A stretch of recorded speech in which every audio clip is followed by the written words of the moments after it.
अपने वर्चस्व को अफगान में बचाने के लिए यूएसएसआर ने 1979 में अफगानिस्तान इन्वेजन कर दिया, लेकिन दूसरी तरफ से अमेरिका हर उस ऑर्गेनाइजेशन और ग्रुप को फंड करने के लिए तैयार था जो यूएसएसआर के अगेंस्ट खड़ा हो सके और अफगानिस्तान से सोवियत की जड़ें उखाड़ फेंके।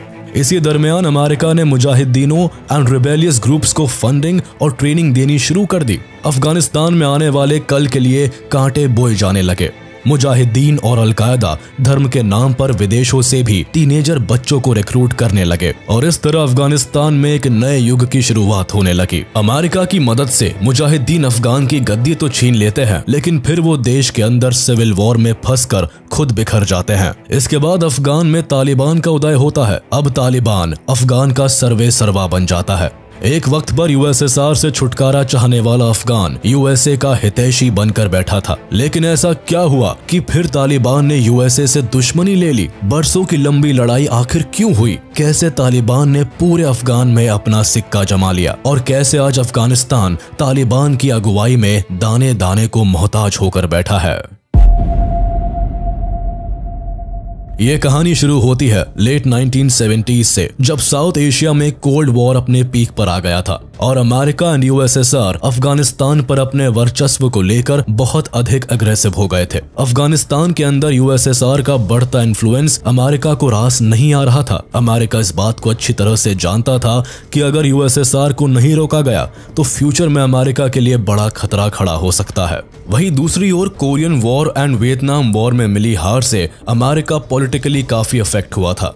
दोनों ही वॉर में अमेरिका को बहुत बड़े लेवल पर सेटबैक मिला था। वर्ल्ड पॉलिटिक्स में इसे अमेरिका की करारी हार के तौर पर देखा गया। इस हार से अमेरिका भी काफी बौखलाया हुआ था और एक ऐसे मौके की ताक में था जहां वो सोवियत से बदला ले सके। अमेरिका को यह मौका अफगानिस्तान के ऊपर सोवियत इन्वेजन के रूप में मिला था और अमेरिका यहां बिल्कुल भी चूकना नहीं चाहता था। इसलिए अमेरिका ने सोवियत यूनियन के अफगानिस्तान में इन्वेजन को ग्लोबल सिक्योरिटी और पर्शियन गल्फ में यूएस के ऑयल सप्लाई के लिए एक बड़ा खतरा बताया। उस टाइम अफगानिस्तान में कम्युनिस्ट एंड सोवियत के खिलाफ इस्लामिस्ट एंड मुजाहिदीन लड़ रहे थे। अमेरिका उन्हें फंडिंग एंड वेपन्स देना स्टार्ट कर देता है। यहाँ पर अमेरिका का मकसद सोवियत यूनियन को अफगानिस्तान में कमजोर करने का था और धीरे धीरे अमेरिका उसमें कामयाब भी हुआ। अमेरिका मौका पाकर अफगानिस्तान के लोगों के अंदर सोवियत यूनियन के लिए जहर घोलता रहा। यूएसएसआर के खिलाफ इस लड़ाई में अमेरिका ने अफगानिस्तान के रैडिकल मुसलमानों को भड़काना शुरू किया। अपने मिशन को कामयाब करने के लिए सबसे ज्यादा हवा दी गई मुजाहिदीनों को। तमाम एडवांस वेपन्स और मुजाहिदीनों की सुविधा के लिए भर भर के पैसा पहुंचाया जाने लगा। 1980s में मुजाहिदीन की मदद के लिए CIA ने एक सीक्रेट प्रोग्राम को लॉन्च किया जिसे ऑपरेशन साइक्लोन नाम दिया गया। इसके तहत अमेरिका ने मुजाहिदीन को हथियार, गोला बारूद, मेडिकल एड और ट्रेनिंग के अलावा उन्हें इंटेलिजेंट सपोर्ट भी प्रोवाइड किया।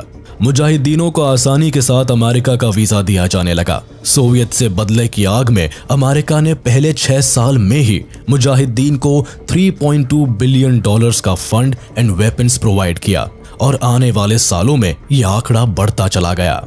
मुजाहिदीन को सपोर्ट और वॉरफेयर में ट्रेनिंग देने के लिए अमेरिका ने पाकिस्तान का सहारा लिया। जगह जगह ट्रेनिंग कैंप्स लगाकर पाकिस्तान की ISI ने मुजाहिदीनों को ट्रेनिंग देने का काम शुरू किया।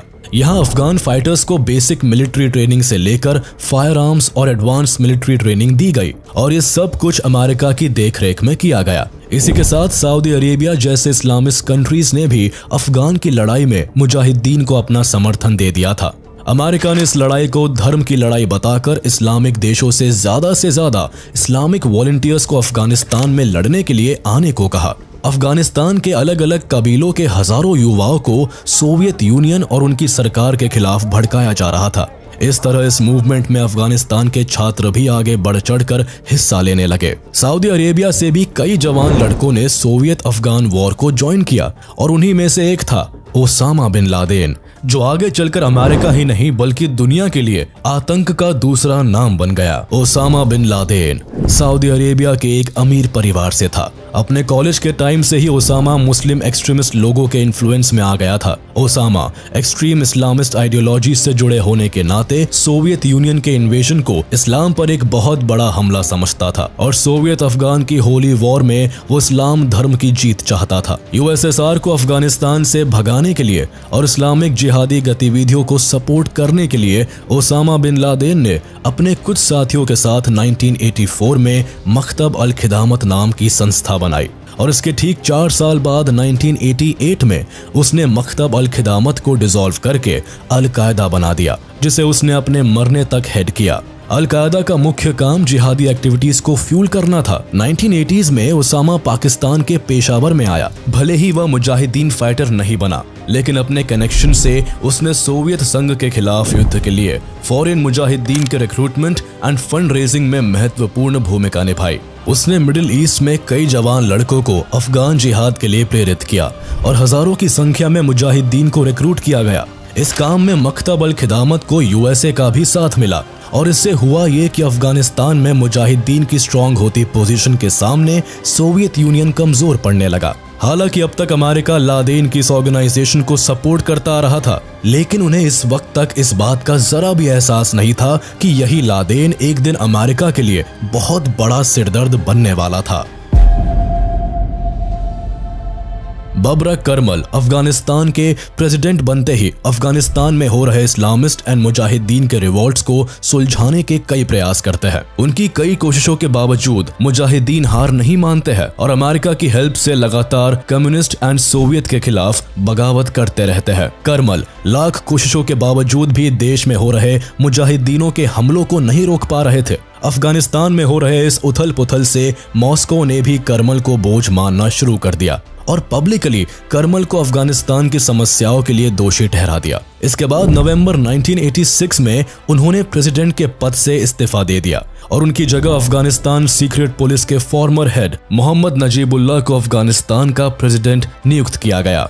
As a secret police head Najibullah को अपनी क्रुएलिटी के लिए जाना जाता था। मुजाहिदीन के अटैक्स और गुरिल्ला वॉर को कंट्रोल करने के लिए उसने कई कड़े फैसले लिए थे। इसी वजह से यूएसएसआर ने करमल को हटाकर इन्हें अफगानिस्तान का प्रेसिडेंट बना दिया। लेकिन नजीबुल्लाह को इस बात की खबर हो गई थी कि अगर अफगानिस्तान में सरकार चलानी है तो रेडिकल ग्रुप्स का समर्थन बहुत जरूरी है। उसने कई ऐसे रास्ते अपनाए जिससे कि अफगान के लोग और मुजाहिदीन उन्हें एक्सेप्ट कर ले, लेकिन ऐसा कुछ नहीं हुआ। मुजाहिदीन को अमेरिका पाकिस्तान के रास्ते लगातार एडवांस वेपन्स और फंडिंग भेज रहा था, जिससे मुजाहिदीन के हौसलों में कमी नहीं आई और वो लगातार यूएसएसआर को टक्कर देते रहे। अफगानिस्तान के रफ टेरेन्स और हिली एरिया में सोवियत की आर्मी को कई जियोग्राफिकल चैलेंजेस से गुजरना पड़ा। इससे सोवियत आर्मी को काफी कैजुअलिटीज भी उठानी पड़ी। खासकर मुजाहिदीन के हिट एंड रन टैक्टिक्स से हजारों सोवियत सोल्जर्स मारे गए। दरअसल मुजाहिदीन अफगानिस्तान के पहाड़ों से वाकिफ थे, उनके लिए यूएसएसआर की आर्मी को टारगेट करना आसान था। ऊपर से वो गुरिल्ला वॉरफेयर में भी काफी बेहतर थे, इसीलिए इस युद्ध में यूएसएसआर के हाथ कुछ भी नहीं आया। इनके हौसलों के आगे यूएसएसआर की फोर्सेस ने घुटने टेक दिए। मजबूर होकर यूएसएसआर ने इस वॉर में एयरफोर्स उतार दी, लेकिन यूएसएसआर का मिशन भी फेल हो गया क्योंकि मुजाहिदीन के पास अमेरिका की ओर से मिले स्टिंगर मिसाइल्स थे जो आसानी के साथ यूएसएसआर के एयरफोर्स को निशाना लगाकर मार गिराते थे। इस तरह इस वॉर में सोवियत यूनियन के हजारों सैनिक मारे गए, खरबों का नुकसान हुआ और सोवियत इकोनॉमी पर भी काफी बर्डन पड़ गया। कोल्ड वॉर के चलते यूएसएसआर पहले ही कई चैलेंजेस से जूझ रहा था। ऐसे में हजारों सैनिक की शहादत के बाद यूएसएसआर को मजबूर होकर फरवरी 15, 1989 में अफगानिस्तान से हमेशा के लिए एग्जिट लेना पड़ा। यूएसएसआर के लिए यह हार काफी शर्मनाक थी। पूरी दुनिया में द ग्रेट यूएसएसआर का अफगानिस्तान जैसे छोटे से देश से हारना एक बड़ी बेइज्जती थी, लेकिन यूएसएसआर करता भी तो क्या। इस साल यूएसएसआर न केवल जंग हारा बल्कि कोल्ड वॉर में भी अमेरिका से मात खा गया और इसी के साथ पूरी दुनिया को लीड करने के सपने देखने वाला यूएसएसआर 15 टुकड़ों में कोलैप्स भी हो गया। नजीबुल्लाह के लाख कोशिशों के बाद भी अमेरिका और मुजाहिदीन उसे यूएसएसआर का पपेट ही समझते रहे। अफगानिस्तान के लोग भी नजीबुल्लाह को सोवियत यूनियन का पपेट मानने लगे थे। लोगों के अंदर यह भावना बन गई थी कि सोवियत यूनियन के जाने के बाद नजीबुल्लाह उनके एजेंट बनकर काम कर रहे हैं, जो अफगानिस्तान के इस्लामिस्ट लोगों को रास नहीं आ रहा था। और इसीलिए जल्द ही मोहम्मद नजीबुल्लाह के खिलाफ करीब 15 अलग अलग मुजाहिदीन ग्रुप्स खड़े हो गए।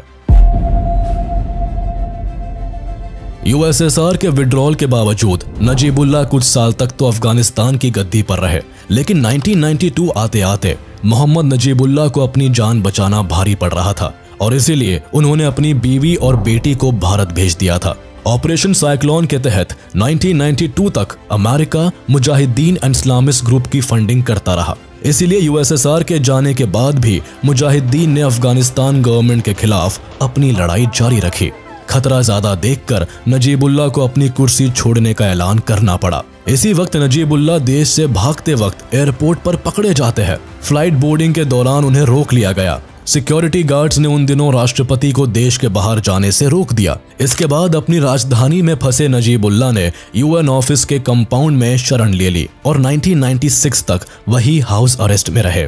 और इसका नतीजा ये हुआ कि 1992 में मुजाहिदीन अफगान सिविल वॉर जीत गए। नजीबुल्लाह ने गद्दी तो खाली कर दी, लेकिन अब सवाल था कि अफगानिस्तान की सत्ता पर कौन बैठेगा। अब क्योंकि मुजाहिदीन कई सारे ट्राइबल और इस्लामिस्ट ग्रुप को रिप्रेजेंट करता था, इसीलिए इस ग्रुप का कोई एक रिप्रेजेंटेटिव नहीं था। मुजाहिदीनों के कई कबीले बन गए थे और ये सब के सब अफगान पर राज करना चाहते थे। इसी स्थिति में इन लोगों ने एग्जीक्यूटिव ऑफिस और पावर शिफ्ट का रोटेशन तय कर दिया, जिससे कि हर फैक्शन के हेड को अफगान पर रूल करने का मौका मिल सके। इन सब फैक्शंस को 2-2 साल तक राष्ट्रपति बनने का मौका दिया जाना था। इसी दरमियान राष्ट्रपति पद पर रहने के 2 महीने के बाद इंटरिम राष्ट्रपति सेबकतुल्लाह मुजाहिदी ने बुरहानुद्दीन रब्बानी को अफगान की गद्दी सौंप दी। साल 1992 में अफगानिस्तान की सत्ता पर बुरहानुद्दीन रब्बानी को बैठाया गया। हालांकि रब्बानी ने प्रेसिडेंट ऑफिस में अपने 2 साल पूरे करने के बाद भी सत्ता छोड़ने से इनकार कर दिया। सत्ता पाने की होड़ सभी कबीलों के बीच मची थी। ये कबीले अफगानिस्तान पर रूल करने के लिए आपस में ही लड़ने लगे थे। कुछ तो अलग अलग कबीलों पर कब्जा जताने लगे, जिससे अफगानिस्तान के अंदर लूटपाट की घटनाएं आम हो चली। कल तक अफगानिस्तान को यूएसएसआर से आजाद कराने वाले मुजाहिदीन नेताओं के बीच का आपसी कोऑर्डिनेशन खत्म हो जाता है और वे एक दूसरे से लड़ते हुए 4 साल बिता देते हैं। इस दौरान काबुल का अधिकांश भाग बर्बाद हो गया और लगभग 50,000 सिविलियंस मारे गए। और इसी केओस के बीच 1994 में तालिबान का उदय हुआ, जिन्होंने शुरुआत में कंधार पर काबू किया और वहां से अपना शासन चलाते हुए धीरे धीरे पूरे अफगानिस्तान पर अपना कब्जा जमा लिया। शुरुआत के सालों में तालिबान को पूरे अफगानिस्तान के लोगों का सपोर्ट मिला। हालांकि उदय होता ये तालिबान अफगानिस्तान के लिए आगे चलकर अंधेरों का साया लाने वाला था। सितंबर 1994 में साउथ अफगानिस्तान में कंधार सिटी में तालिबान की नींव रखी गई। नवंबर 1994 में तालिबान के कंधार सिटीज को एक छोटी सी फाइट में कब्जा लिया। इसके बाद उन्होंने तुरंत ही वहां पब्लिक लॉ एंड ऑर्डर को दुरुस्त किया। शहरों में सड़कें बनाई जाने लगी और आनन फानन में करप्शन को खत्म किया जाने लगा। इस तरह के डेवलपमेंट्स को देखकर अफगान के दूसरे सिटीज भी तालिबानी ग्रुप में शामिल होने लगे। फरवरी 1995 आते आते तालिबान अफगान के लगभग 15 शहरों पर अपना कब्जा जमा चुका था और इसी छोटे टाइम स्पैन में इनके फाइटर की संख्या लगभग 25,000 पहुंच चुकी थी। इन दिनों पाकिस्तानी इंटेलिजेंस एजेंसी ISI ने भी तालिबान को काफी सपोर्ट पहुंचाया था, जिससे कि तालिबान वहां की गवर्नमेंट को पूरी तरह ओवरथ्रोन करके पाकिस्तान के साथ फेवरेबल कोalition बना सके, जिससे कि अफगान के रास्ते वो सेंट्रल एशिया तक पहुंच सके। हालांकि जल्द ही 1996 में तालिबान ने काबुल पर अपना कंट्रोल जमा लिया।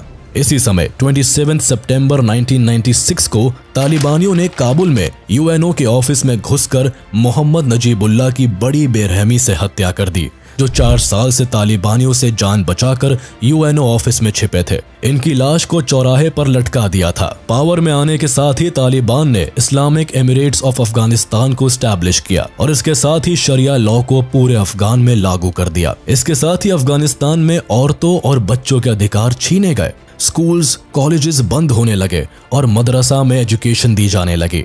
इस वक्त काफी बड़ी आबादी डिस्प्लेस हुई, जिससे कि लॉ एंड ऑर्डर डिग्रेड हो गए। किसी की छोटी छोटी गलतियां हो या शरिया कानून का उल्लंघन, सीधे मौत की सजा दी जाने लगी।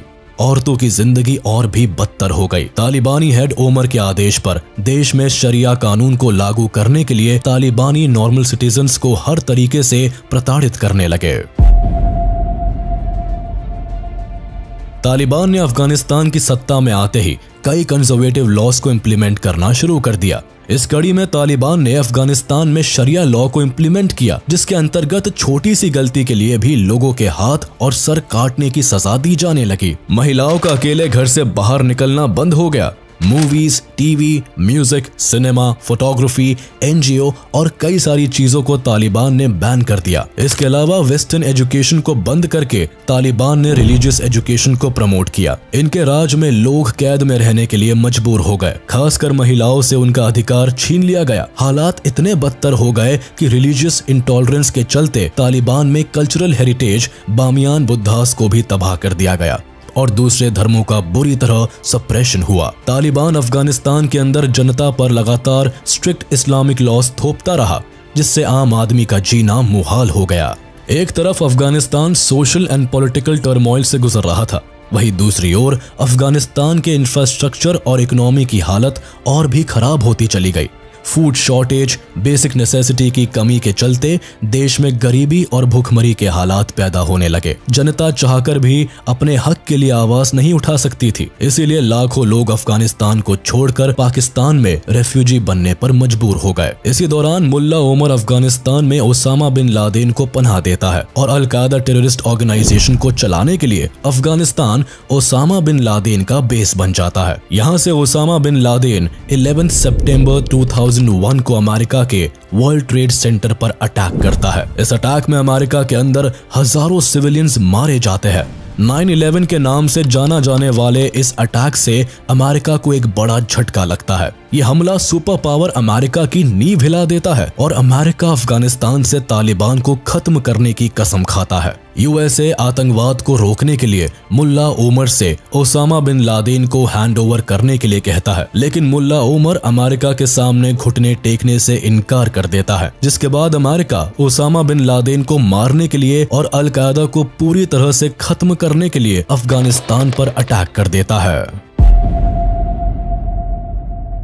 7 अक्टूबर 2001 को अमेरिका अपने नेटो एलाइज के साथ मिलकर अफगानिस्तान पर अटैक करता है और इस ऑपरेशन को एंड्योरिंग फ्रीडम नाम देता है। इस ऑपरेशन का मकसद अफगानिस्तान से अल कायदा को जड़ से खत्म करने और तालिबान को सत्ता से हटाने का होता है। इसके लिए अमेरिका इनिशियली एयर स्ट्राइक का सहारा लेता है और अल कायदा और तालिबान के मेजर पार्ट्स को निशाना बनाता है। उसके बाद अमेरिका और उसकी एलाइज कंट्रीज अपनी स्पेशल फोर्सेस को अफगानिस्तान के ग्राउंड पर उतारती है और अल कायदा और तालिबान के ठिकानों को निशाना बनाती है। कुछ ही हफ्तों में अमेरिका अफगानिस्तान की मेजर सिटी जैसे कंधार और काबुल को अपने कंट्रोल में ले लेता है। इस बीच तालिबान सरकार के मेजर लीडर्स हमले से बचने के लिए कहीं छुप जाते हैं, जिससे अफगानिस्तान का पॉलिटिकल कंट्रोल तो अमेरिका के हाथ लग जाता है, लेकिन ओसामा बिन लादेन अभी भी उनकी पकड़ से बाहर रहता है। तालिबान के खिलाफ अमेरिका के ऑपरेशन से अफगानिस्तान के अंदर अफरा तफरी मची हुई थी। तालिबानी लीडर्स जैसे तैसे जान बचाकर भागते फिर रहे थे। अफगानिस्तान की सत्ता पूरी तरीके से खाली थी। चारों तरफ अनरेस्ट बढ़ता चला जा रहा था, जिसे स्टेबल करने के लिए यूनाइटेड नेशन द्वारा अफगानिस्तान के प्रमुख पॉलिटिकल गुटों को कॉन्फ्रेंस के लिए जर्मनी बुलाया जाता है, जहां अफगानिस्तान की सत्ता हामिद करजाई को सौंप दी जाती है। हामिद करजाई इंटरिम एडमिनिस्ट्रेशन के चेयरमैन के तौर पर अफगानिस्तान की राजनीति को संभालते हैं। हामिद करजाई और अमेरिका की केमिस्ट्री बहुत अच्छी बनती थी, या यूं कहे अमेरिका की इच्छा से ही हामिद करजाई पावर में आते हैं। इस तरह एक बार फिर अफगानिस्तान के ऊपर अमेरिका का इन्फ्लुएंस पूरी तरह बरकरार हो जाता है। 2004 में फिर से एक नया कॉन्स्टिट्यूशन बनाया जाता है और इलेक्शन बुलाए जाते हैं और इसके सहारे एक डेमोक्रेटिक सरकार को स्टैब्लिश करने की कोशिश की जाती है, लेकिन प्रेसिडेंशियल इलेक्शन में अमेरिका तालिबान को बाहर रखता है और हामिद करजाई अफगानिस्तान के प्रेसिडेंट बनकर उभरते हैं। लेकिन सत्ता में आने के बाद भी अफगानिस्तान की स्थिति में ज्यादा बदलाव नहीं आता है, क्योंकि तालिबान की तरफ से इंसर्जेंसी बरकरार रहती है।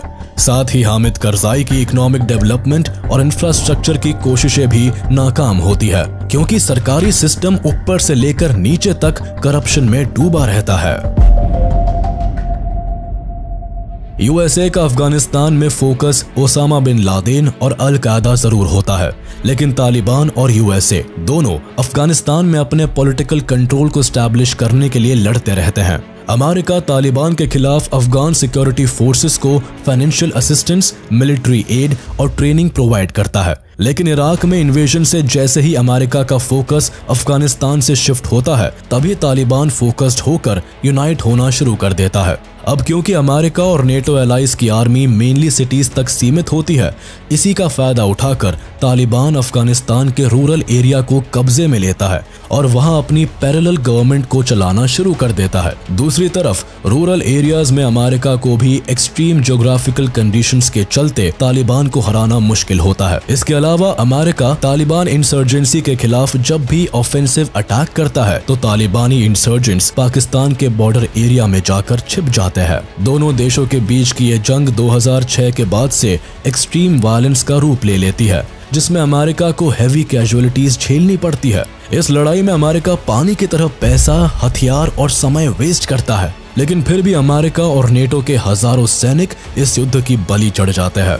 कई सिविलियंस भी मारे जाते हैं और एक तरह से खुद का बनाया तालिबान अब खुद अमेरिका के लिए सिरदर्द बन जाता है। हालांकि अमेरिका ओसामा बिन लादेन के लिए अफगानिस्तान में आया था, लेकिन वह करीब 10 साल के इंतजार के बाद हाथ लगता है। 2 मई 2011 अमेरिका के लिए वह ऐतिहासिक दिन होता है जब पाकिस्तान के अबोटाबाद में घुसकर US army Osama bin Laden को मार गिराती है। टेररिस्ट ओसामा बिन लादेन को मारने के बाद हालांकि अमेरिका का अफगानिस्तान में ऑपरेशन खत्म हो जाता है, लेकिन 2011 के बाद भी यूएस आर्मी अफगानिस्तान से एग्जिट करने के बजाय तालिबान से अपनी लड़ाई जारी रखती है। मगर धीरे धीरे नेटो एलाइज कंट्रीज अपनी आर्मीज को अफगानिस्तान से वापस बुला लेती है। तालिबान की बढ़ती पावर इन्फ्लुएंस में अमेरिका भी समझ जाता है कि तालिबान से युद्ध अब यूएसए के इंटरेस्ट के बाहर है। इसीलिए साल 2014 में ही अमेरिका अफगानिस्तान में अपने डायरेक्ट ऑपरेशंस को बंद कर देता है। फिर धीरे धीरे अमेरिका अफगानिस्तान से अपनी फोर्स को भी कम कर लेता है,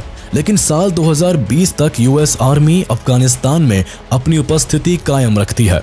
इस दौरान एक तरफ तो यूएस आर्मी अफगान फोर्सेस को तालिबान के खिलाफ जंग में सपोर्ट करती है, वहीं दूसरी तरफ खुद अमेरिकन प्रेसिडेंट डोनाल्ड ट्रंप साल 2020 में तालिबान के साथ मिलकर दोहा अग्रीमेंट साइन करते हैं। इस अग्रीमेंट को अफगानिस्तान में पीस लाने के लिए साइन किया जाता है, लेकिन अफगानिस्तान गवर्नमेंट को ही इस अग्रीमेंट से बाहर रखा जाता है। दोहा अग्रीमेंट के तहत अमेरिका अफगानिस्तान से अपने ट्रूप्स हटाने के लिए तैयार हो जाता है, लेकिन इसके बदले में तालिबान वादा करता है कि वह अफगानिस्तान में अल कायदा एक्टिविटीज और संगठन को बढ़ावा नहीं देगा। इस अग्रीमेंट के साथ ही अगस्त 2021 में अमेरिका तो अफगानिस्तान से एग्जिट कर जाता है, लेकिन अफगानिस्तान की बर्बादी के दिन शुरू हो जाते हैं।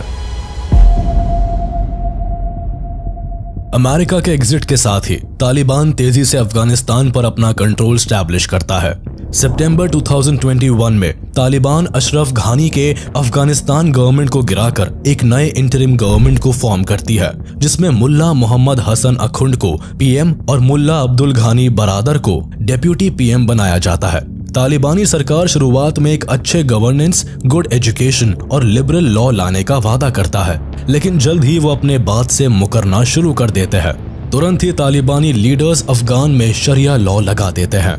शरिया लॉ इम्पोज करने के बाद औरतों को कई बंदिशों का सामना करना पड़ा। औरतें बिना मर्दों के घर से बाहर नहीं निकल सकती थी। स्कूल, कॉलेज जाना तो औरतों के लिए सपने जैसा हो गया। पब्लिक ओपिनियंस और मीडिया फ्रीडम कर्ब कर दी गई। कुल मिलाकर देश के हालात ऐसे हो गए हैं कि अब वहाँ की हर एक सिचुएशन बंदूक की नोक पर सुलझाई जाती है। देश की असल हकीकत अभी दुनिया को उतना ही पता है जितना कि तालिबानी लीडर्स पब्लिकली अनाउंस करते हैं। एजुकेशन की बात करें तो वहाँ लड़कियों को प्राइमरी एजुकेशन तक ही सीमित कर दिया गया है। सेकेंडरी और यूनिवर्सिटी लेवल एजुकेशन से औरतों को वंचित कर दिया गया है। देश में गरीबी 97% तक बढ़ गई है। अब तक किसी भी देश ने अफगानिस्तान के तालिबानी गवर्नमेंट को रिकॉग्नाइज नहीं किया है।